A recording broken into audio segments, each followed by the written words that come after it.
I'm working harder now than I was when I was working 3 jobs, and I was doing labor jobs too. I was moving stuff when I was working for the film company for years. I was the whipping boy. I carried the heaviest things that they had in the company. I pushed things around in warehouses. You know, I did real labor things. I had to clean up poop and worse in the parking lots. Turn them into ornaments. Yeah, turn them into ornaments.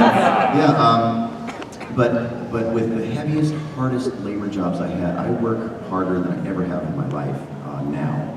And I love doing it. I don't mind it. I've always liked working hard. But voiceover it's probably the hardest job that you'll ever love. You hear that about other things, but it's really it's not an easy gig. It really isn't an easy gig. Unless you're Chris Rock. Right. Chris Rock seems to think it's a piece of cake. Yeah. But to really become proficient in this and to be successful at this, you have to take it very seriously and treat it like a business. And I think that's the biggest misunderstanding, is that people think, well, I talk all day long, why can't I just speak into a microphone and get paid?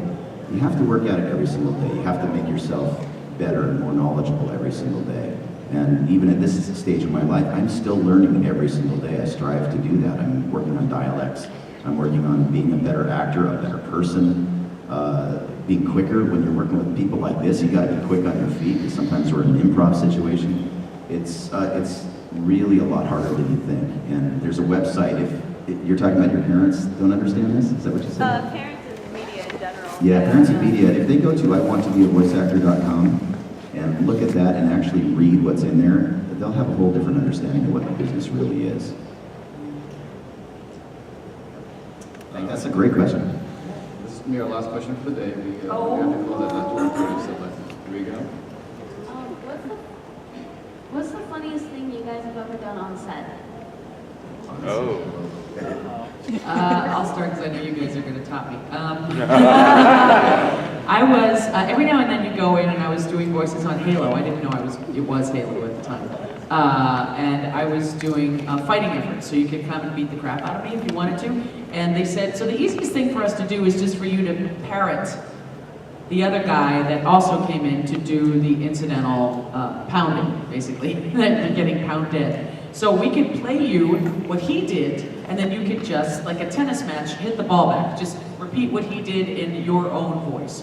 So it would be like, for instance, and it turned out that it was Steve that I was parodying. So Amazing.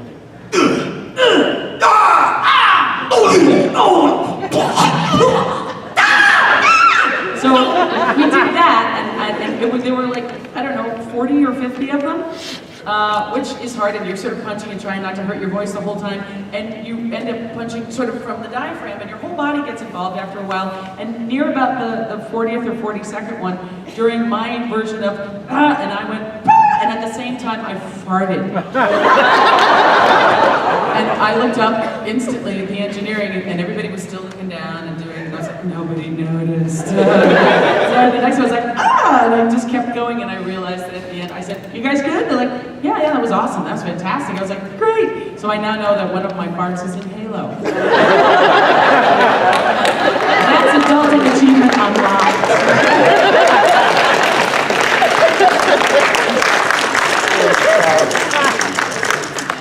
I was on set for something, and there was where we all ate lunch every day, there was a motorcycle, and it belonged to one of the directors on set, and the motorcycle didn't run very frequently. But I would always say that I want to ride that motorcycle, and this director was very, very particular about this motorcycle, and they didn't want, they relented, but everyone's like, no, you can't take that motorcycle out.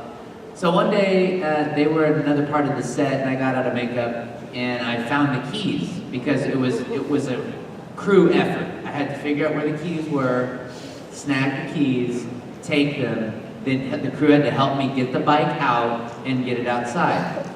And what I wanted to do was be outside when the director came outside to see it, and he would see that I'm on his bike and I would peel out and take off.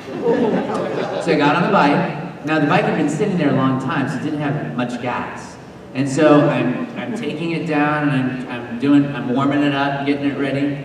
And the director never came out. And then, but he did get upset And then I turned to the director and I said, Vic, the bike was sitting there for a long time. You never drove it. And then he calmed down. But yeah, Vic's bike was sitting over under the shed or under the stairwell for a very long time, and I snuck it out, got pictures of it, and then posted the pictures online. And I was like, wait a minute, that's my, yeah.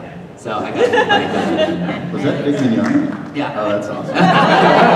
Well done. Well done.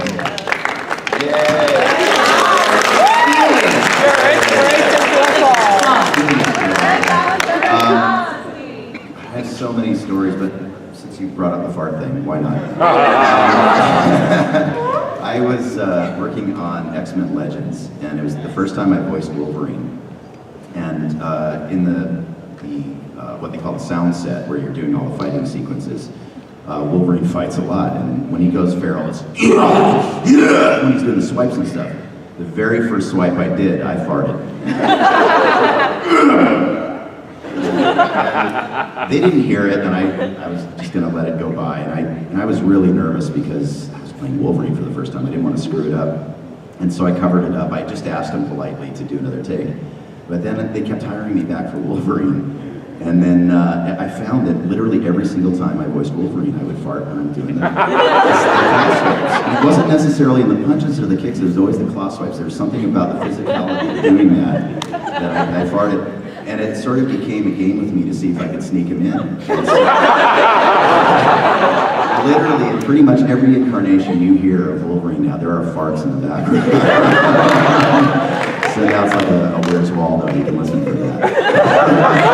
Just the fact that you could, trust that many farts is sort of... I didn't. You know, there's a certain point where you have to let go of the control. And if you want to get that swipe out, that's the other thing about voiceover that is a misunderstanding that, it's a very controlled thing, not for me. I go in there, and when I'm doing that swipe, I'm literally going, and I'm swinging so hard that I will knock the person out next to me. He just farted. So, if it's going to happen, it's going to happen. I'll just clean it up later. It's worth it for the art.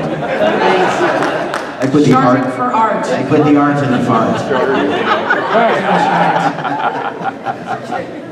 Wow, we always seem to end on that, don't we? I know. Do we have one more? No, are we done? That's it. We've got, we're signing today over in the other room, so please come over and say hi. We'll be signing from... For just a little while. From yeah. 1 to 2:30, I think, and it's our last signing before the end of the con. Well, before we go, thank you guys so much for welcoming us here and sharing this. And before you go through the company, make sure you say thank you to your staff member, because they're the reason we all have a good time. Yeah.